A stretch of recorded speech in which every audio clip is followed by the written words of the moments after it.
আপু, আমার নাম তিথি। ঘটনাটা ঘটে আমার মায়ের সাথে। তখন আমার মায়ের বিয়ে হয়নি। পূর্ণিমার রাতে আমার মা আর আমার মায়ের এক কাকিমার দুইজন মিলে জমিতে বাদাম তুলতে যায়। আমার মায়ের সেই কাকিমা ছিল তখন 9 মাসের গর্ভবতী। তো হঠাৎ আমার মা পূর্ণিমার আলোতে দেখতে পায় যে অনেক লম্বা একজন সাদা কাপড় পরে তাদের দিকে তাকিয়ে হাসছে এবং ক্রমশ তাদের দিকে হেঁটে আসছে।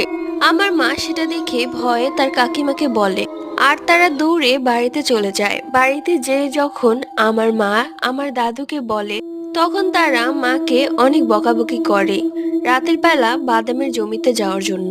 ঘটনা 2। আপু, আমার নাম তাহিয়া। আমাদের টিন সেট বাড়ি, ঘর থেকে রান্নাঘরটা একটু দূরে। রাতের বেলা মায়ের খুব মাথা ব্যথা হওয়ার কারণে আমি ভাবলাম মায়ের জন্য চা বানিয়ে নিয়ে আসি। তাই আমি রান্নাঘরে চা বানাচ্ছিলাম। বারবার মনে হচ্ছিল কেউ যেন পেছন দিয়ে যাচ্ছে। এরপর চা নিয়ে আসার সময় দেখলাম সাদা